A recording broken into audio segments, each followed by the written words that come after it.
to incentivize everyone to go ahead and purchase their fully virtual series business ticket now, so Carol and I can sleep a little better. Yeah. You know, this fully virtual thing is really new to all of us, right? Especially producing it. And I know people don't have to purchase their tickets well in advance like they do when they're having to fly and have, you know, hotel rooms. And so if you are on this with us, thank you for purchasing your ticket early. And today, so this is Spilling the Tea, sponsored by Serious Business. And it's Carol, Augusto, and I, the two serious business ladies. And today we have the privilege of having Sam Brocato join us. And just to let everybody know, Sam and the Neill family, Sam was around before I was. And that's Sam, and that's been over 40 years. Kind of roommates for a few minutes.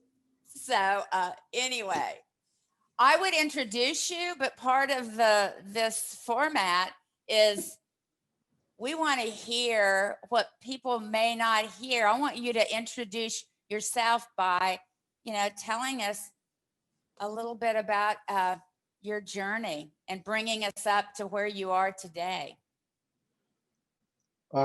Okay, so journeys, you know, Debra, I was born in New Orleans, and I started out in the salon business in Baton Rouge in beauty school, in a small, sleepy little beauty school. And I fell in love with it right away and never missed a day of school. I even cut the last 2 weeks of the school deal off by helping paint the school. The guy said he'd give me my last 2 weeks free so I could get to work. And the minute I left work at school, I went into a salon working for a guy named Jim Crippen, and he was like Jim and Sherry. And so I worked there for about to opening my own little salon on Government Street in Baton Rouge. And I opened a little salon, and I didn't have anyone come with me. I went by myself. I had two employees, one named Ursula and one named Vicky. And those two people, Debra, you may remember Ursula Gordon. She's been around for a very long time. Ursula. Yep. So I told them no, and I'm glad I did. And I've always pretty much stuck to that 99.9% of the time. So I went by myself, and then someone came to work for me, and I rented half of a salon. And then eventually the person I was working with didn't like the loud music I was playing, so she left, who rented the other half of the salon. And then I started bringing people in like Michael Stevens and Paul Mitchell to do classes in the salon. This is before the product lines or any of that. It was just classes. And about a year into my first salon, my first boss called me and said, I have an IRS bill for $45,000, which was probably, I don't know, in today's dollars, 200 grand, 250. It's because it's quite a long time ago, 46 years ago, it's 1976. So I went to the bank and I showed him the deal, and I paid his IRS bill and ended up owning two salons within a year and a half. I went from 3 employees or 4 employees to 29 employees. And quickly, about 7 to 10 of the people that were in the original salon, including my boss, Jim Crippen, who was a wonderful man, quit, which was good because they were the kind of the old school and we were the new, young, cool kids. And so from there, I started traveling a lot. I would go to New York and London. You know, I like to tell the story about how I slept on Paul Mitchell's sofa, and then he kicked me off the sofa and made me sleep on the floor because older, more sophisticated hairdressers would come into town to visit his seminars. And I got to meet all of the people in the early 70s in Sassoons and in London. I became close friends with Anthony Mascola, who's still a personal friend of mine. And so I sort of quickly evolved into that world. That world helped me in the trajectory, timing-wise, in South Louisiana. I love listening to Van. I have not heard, but I love listening to Van because Van was just about 8 to 10 years opened after me. After I opened my salon, he opened about 8 to 10 years after I opened my salon. So we were really on a trajectory, and Edwin was coming around along with Frank Cooper. can't remember. And so Is he still coming around, alive? Is Cooper still alive? yeah. So one of the He real, was my first, he actually hired me, Frank did, for sales at Neill Corporation. oh wow, yeah, he really gave me some good advice. And then one day, I decided I got inducted into coiffure, which Edwin introduced me to Jamison Shaw. And I would say the two things that were really critical in my experience, other than just knowing Edwin personally. I mean, I used to call him at 6 a.m. in the morning and say, hey, I just ran. I remember that, Sam. I just ran 6 I miles. remember like, oh my God, is that Sam calling you again at 6 o'clock in the morning? Yeah. You talk to Edwin more than his children talk to him. Yeah, we were, we were back and forth, back and forth, back and forth, and we were both read a ton, just read all the books and all. And I think probably when he asked me to go speak in front of the BBSI in Boston, it was so long ago, and he asked me to be a guest speaker and talk about how I was selling products. And I think I was selling Paul Mitchell and Aveda, maybe. I don't quite remember exactly, but I do know that one day that's what we were selling. Yeah, I remember one day, not the first time I ever met Horace, I met him in your kitchen at the big house in Springfield, but and we drank cayenne pepper together. Yeah. But I remember Horace challenging me to sell, I don't know, $300, whatever. And the day he challenged me, I personally sold over $500 in Aveda retail, which he thought was amazing. And I'm really not that great of a salesperson, but I'm great at challenges. So after I spoke with the BBSI, I started getting a little more of a national exposure. And then at that time, my girlfriend and I went to Hawaii to spend 2 weeks with Paul. We actually spent 4 or 5 days in Beverly Hills with John Paul at his house. And then we went to Hawaii to be with Paul, and we stayed there for 2 weeks. And at that time, Paul suggested that I write a book, and that the book could be a place for me to begin a life also enjoying what he was enjoying, his $8 million company. I remember it so well, selling hair products. So he encouraged me, along with Jamison. Jamison encouraged me to have my own permanent wave, and showed me that one person could do $3,800 in sales in one day. His wife, Sarah, showed me her tickets for the day. And I was like, let me interject there. So I opened up our Atlanta market for Neill. And when I went into Jamison Shaw's salon, I immediately got on a payphone and called Edwin and said, oh my God, you should see this place. Jamison was doing 8 women at one time. Yeah, he is a money machine. And whenever I started to build my first salon, my dad was an architect. Dad and I flew over to Atlanta, and Jamison he was always, and always still is, so wonderful. And he said, here, look, take a look at this. Let me show you what you got to do. You got to make sure you do this, don't do that. You got to use this floor, because this floor never looks like it's dirty because it's all popped up and all this, and it's great for walking on. And he gave us so much advice. So, I think it's so important that we have mentors and we really listen to them, which is not easy for me to do. But once I got past that sort of era where I started building the Louisiana salon operations, and then back and forth with the schools, which is a whole nother world unto itself, the owning the schools and then trading the schools and then owning them again and then selling them. People, a lot of people know this part of our story, that Sam and Edwin were partners in the beauty school in Lafayette and Baton Rouge. and that Sam, Edwin sold those 2 schools to you, and then years later bought them back along with your salons, Lockworks. I mean, it's like there are so many stories within the stories. It really is. It's just, and what's wonderful is we've always worked well together, and we've always been very friendly and had a great relationship, and so through the good times and the bad. So But once, to really speed things up, I started a product line long ago in maybe 89. I went up to Minneapolis and I thought Horace was a manufacturer and he wasn't. He was having it made, the product. And so I met with Horace. He told me he would have to own 51% of the company if I wanted to be a part of it. And I was like, whoa. I was with Shivnath and Prakash, who I work with some right now, as a matter of fact, Prakash. I just shampooed my hair with some of his products he made for me. But Shivnath and Prakash, so Horace really got angry with me and I left. So I went back to my hotel, the Sofitel Hotel in Minneapolis, and I called Rocco Altobelli, who was an integral fuel brother of mine. And I said, look, I'm leaving in the morning. I'm here for the evening. What are you and Diane doing? And he said, let me come over. We'll have dinner. So we had dinner at the hotel that night. And he said, what happened? I told him the story. And he goes, man, you're such a hick.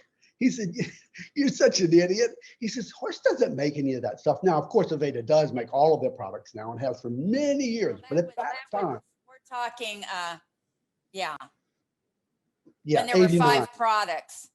And there Well, were 5. but honestly, when Aveda first started, they had like 5 products, and I thought they were making it in the bathtub or something. I mean, it was. Well, I'll tell you what, that next day, the morning, Rocco said, change your flight. I'll never forget. It was a day like it is here in New York City right now, where the snow is stacked up and it's 28 degrees, but it was freezing cold. He brought me to an old 7-Up plant. We get in there, and the minute we walk in the door, I smelled thioglycolic acid, and I thought, this is a laboratory. And I remember we walked up these stairs, he opens the door and he says, Sam, meet Wally. Wally makes all the products that you want. He makes, wink, wink, everybody's product. So at that moment, that is exactly where they were being made. Now, I don't know how much Horace was actually doing like I do. I make stuff in my office. I have a little lab here in New York. I actually make stuff, but I don't make it where you use it. It has to be fixed. It has to be stabilized and all that. So I know that he came up with all this stuff. But anyway, so that moment was a moment of tremendous aha.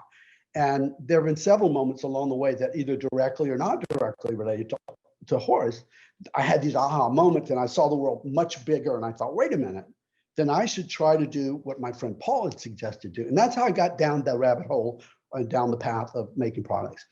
And then eventually we sold the Salon and the school company to you guys, and Holly and I and Gianni and Coley, our 2 sons who are now in their 30s, we all moved to New York City about 8 months before 9/11.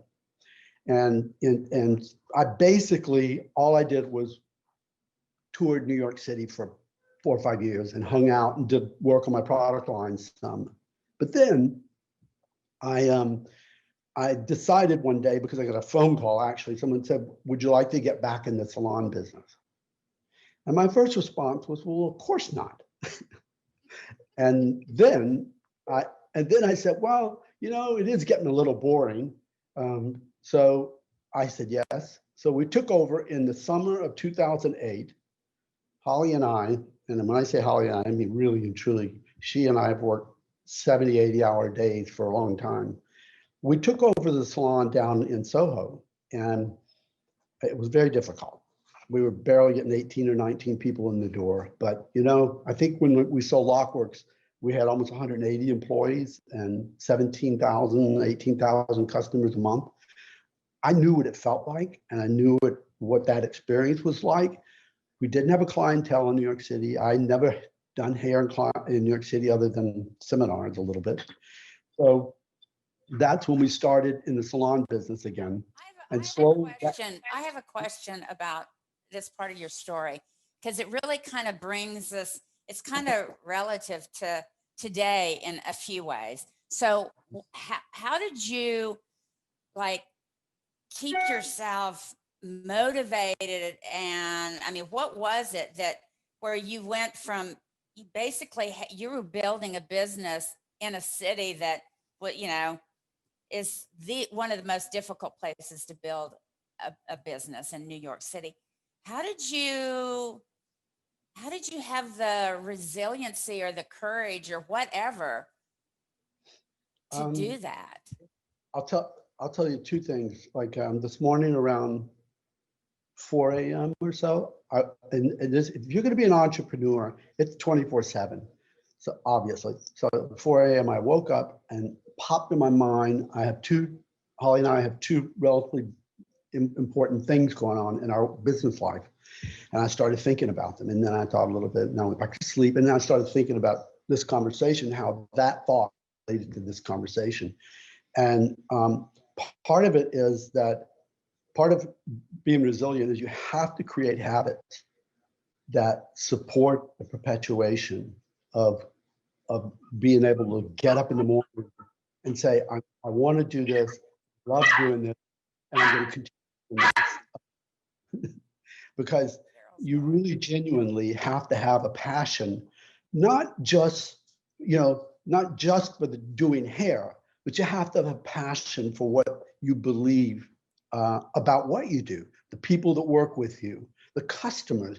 You have to put them first. You have to be concerned that the person yesterday, I went to my salon here yesterday and I cut Antonio, this handsome young 19-year-old. I cut his hair for him. I do very little hair, but I did it for him.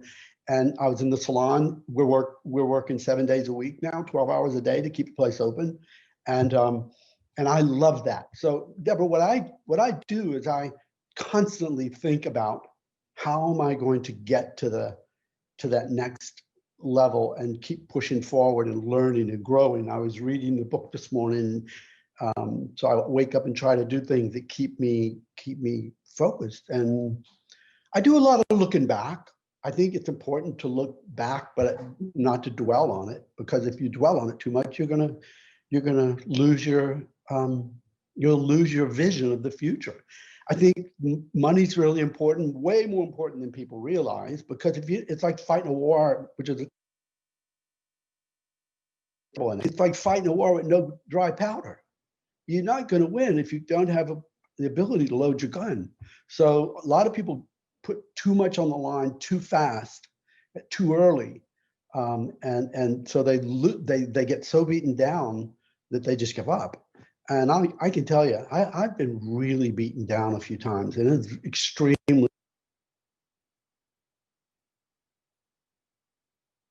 beauty, I call it. This is the island I live on. It's the island I love, and it's where I always want to be. And so I always find my way back to it. Yeah.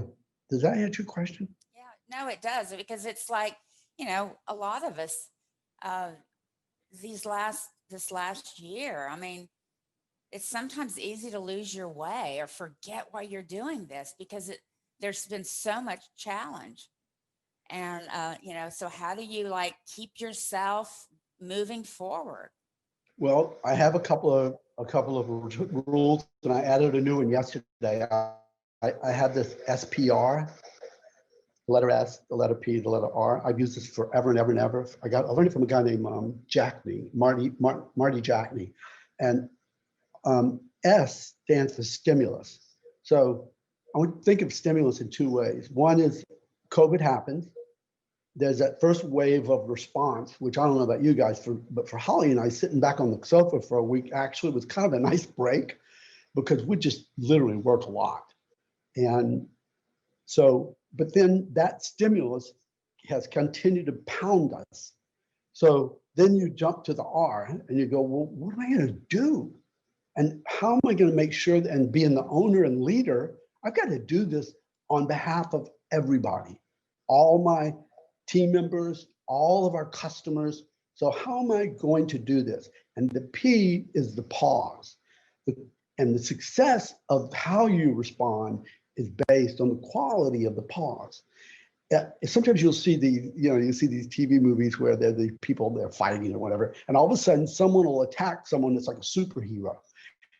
And then stop and look at them like, are you crazy? And then all of a sudden, pow. So the quality of that pause, regardless of what you're going to do with it, in my humble opinion, is where you need to spend the majority of your time as you're being stimulated, or this is chaotic. This is cataclysmic COVID-19. I have a friend, Jeff Safer, I grew up with, who lost a leg as a child on a motorcycle accident. Well, Jeff, I've kept in touch with him all these years. He learned to adapt. He has 5 children. He's been married all these years, and he doesn't have a left leg. And he said, one day you just realize that leg is gone, and I got to move on.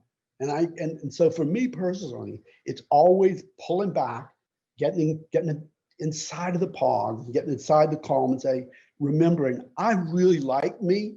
I know my flaws. There are things about me I really don't like, but I am myself, and I can't, I'm not going to cut my finger off because I think it's too short or too long or too crinkly or whatever. I'm going to just be me, and I'm going to do it every day, and I'm going to stick to doing the things I know best. Yesterday, I listened to 3 of your episodes of Spilling Tea, and I watched 2 videos on hair cutting, and I made notes about the upcoming serious business event, and I sort of planned out my time for that because I'm just so excited about it. And you're such a great example of a student. If there was one thing that I have always observed and experienced about you in the 43 years that I've known you, is that you are a lifelong committed student. You are always, and those phone calls, by the way, to Edwin at 6 o'clock in the morning was Sam, the student, like thinking, and then like, what do you think about this? What do you think about that? Like constantly, you're really have always been kind of a what if kind of guy. What if we did this? What if we tried that? A year and a half ago, I spent almost 600 hours studying aromatherapy, going to private classes, packed in a room with about eight people, and all day long, 12-hour days. And I've played around and known about it and read about it and all the, drank the Kool-Aid forever. But it was so enlightening to me to go off in that direction. And I really want to tell people, talk about where you are and what matters. If you really want to do things that are going to be really make a difference and take you to a level of what you call success, maybe, or whatever, you have to be in the place where the people are playing the game. And even in this virtual world we live in, it's still the same. You have to go to right now. I am so excited he's in Atlanta. Atlanta is such a dynamic city to be in. Our youngest son is here in New York City in the film business. Very good place to be, to position yourself. So thinking about what you're going to do and what you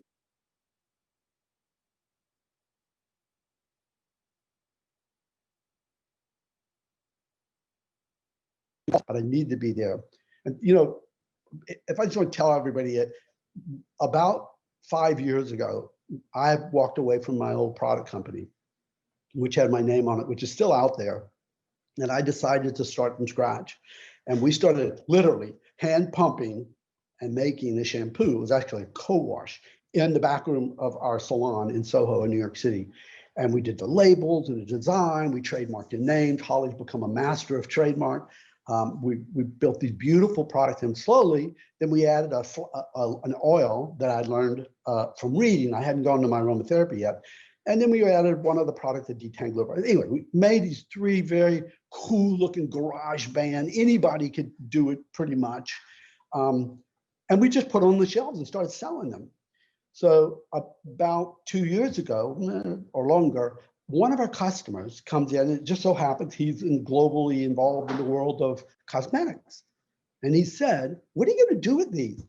And I said, "Well, we're just making them for our customers and to use in the salon. And I'm just doing what I've always done. I like to make products. I know how to make products. And I'm going to keep making products." And so he said, "Would you mind if I take them to my office and show my team?" He brings them to his office.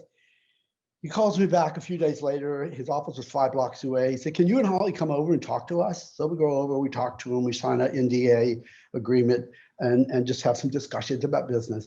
And about a week later, he calls and says, there's a lady named Artemis I want you to meet. Can you come to a meeting? So can you and Holly come to a meeting? So Holly and I walked back over there a week or so later, and we go into this huge boardroom in this beautiful building in Tribeca. And sitting across from us is the 2 people that literally run Sephora. And Scott, the guy that introduced us, said, Sam and Holly, meet the queens of Sephora, basically. Well, I'll tell you the truth. The fact that they were Sephora, at first I was like, wait a minute, that's retail. And then second fact was, I don't even know if I want to talk to them. But the next thing you know, they said, just tell us your story. Come on. I said, well, salons, and I make a product. And I said, I use the Whole Food Guide for premium hair care as a guide to say, if it isn't clean on this list, it's shit, and I'm not putting it in the products. And we were talking for about 8 to 12 minutes. And they stopped us and said, congratulations. And I'm like, oh, thank you. So we did like I'm doing right now. We just kept talking. A couple minutes later, congratulations. They stayed for an hour and a half and immediately said, we want to be in business with Sam and Holly, and we want you to come into our stores. And I can tell you that if you're focusing on what you believe in and your passions and the things you want, the world's out there, but you have to stay focused. You're going to have dark days and hard days, and nobody, Debra, you are absolutely my hero for 2020. Nobody has known or seen darker year than you have, in my opinion, in so many ways. But you have to be able to rise up. Again, it goes back to what you surround yourself with, where you put yourself. And I've got an incredible group of human beings that and family that. So thank you, Sam. Thanks for saying that. Yeah, and you've definitely been a huge inspiration for me this year, particularly. But this year has been incredibly difficult. You know, we're happy and proud to say we had all 50 of our employees, with the exception of a couple, are still with us in our salon, in our one salon, because we closed the one on the Upper East Side permanently because we just decided we wanted everybody in one place. And we could do it that way. We could protect them more. We could help them through this. We could make sure everybody's rent's paid, food, anything they needed. If they're here with us, we'll really gather together. And we're really happy about that. And our little product line is still alive. Congratulations on, boy, what a rich story you have and journey. Oh my gosh. I mean, there's really, I don't know, Carol, what do you think? You're on mute, dear. You're on mute. You put, Carol, you're on mute. I'm on, I You're went on on mute because your dog was barking. You put yourself on mute. Which I apologize for, but I've been sitting here listening to you, Sam, and it's just, I'm so inspired. And what really stood out for me is you're never afraid to start all over. And it's never really go for your vision. And I'm very moved. Yeah. So many people need that kind of inspiration right now, Sam, because you know, it's really, it's tough out there. But even if you've lost, think about it this way, even if you're 50 years old and you've just lost your business, your salon business, and you have a roof over your head, you have somewhere to stay. Maybe it's even in your parents' home. It is not too late to start over. This, particularly the salon business, all you need is warm water so they don't scream when you wash their hair. All you need is maybe a mirror, but not definitely. You need your tools and you need a space to practice. Start there. Don't try to start somewhere you can't be. Start there and start today. Don't wait, start today and rebuild. Don't feel sorry for yourself. Everybody's hurting the same. We have different ships, as they say. You know, I may have a tiny bit more money than somebody else has, or somebody has a lot more money than I have, but we all have to start now, start today. And I mean this genuinely. I think it's unfortunate that we can't get together physically at Serious Business, but I think those 7 hours or so of information to be able to sit in my privacy, if I want to sit here in my pajamas, is just an absolutely, you must do it. You must use it. You pay attention because you have to restart. You have to be reborn. Thank you, Sam. Thank you so much. And thank you on behalf of the Neill family and Serious Business. I can remember several years ago, you know, seeing you in the audience at Serious Business and how much that meant to me and the family, that you have always supported us. But again, it goes back to Sam, the student. Sam, the student, and the driven student. And, your story, I know it's, some people sit there and listen to your story like, yeah, but that's not my path. No, we all have our own path and our own journey. But what you really are sharing is the kind of fortitude, internal fortitude that it takes, no matter what whether you just want to own a 10-chair salon and be successful and do that, or you want to, eventually develop a product line. I mean, all of those things take the same kind of character, but you have to. So thank you so much, Sam, for this really open, honest, and really a gift of this conversation for everyone. Absolutely. Carol, you have anything you want to, in closing? I really don't have, I have, my list of questions, but this has been so perfect. I don't even want to go there.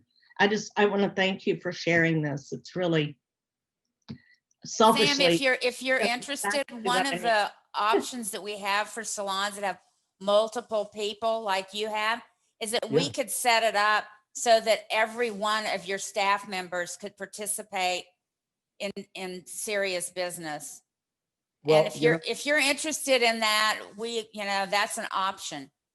I was going to ask you guys, actually, I was going to call you or text after and ask that specifically, because the ticket I bought a $200 ticket so I could listen to this, but I didn't understand what I needed to do to make sure all of those who wanted to participate, which is quite a lot of them, could participate. So we can connect back on that. Carol, you want to say anything so that the Yeah, audience just really quickly, that's a great question, because I'd like to clear up a couple of questions that I've been getting lately about that.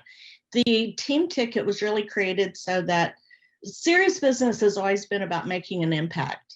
That's what we want to do, is expose more people to the information. So we created that. When we created that, the world wasn't quite as restricted as it is now.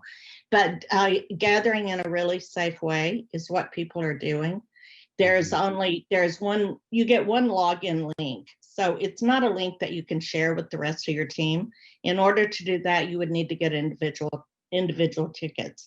But what a lot of people are doing is they're creating viewing lounges within their space in the salon so that it's limited to a certain amount of people in that area. And just really creating an event. I know for a lot of people, they're starting with beignets for breakfast for their team and trying to recreate the experience in New Orleans. Gumbo for lunch.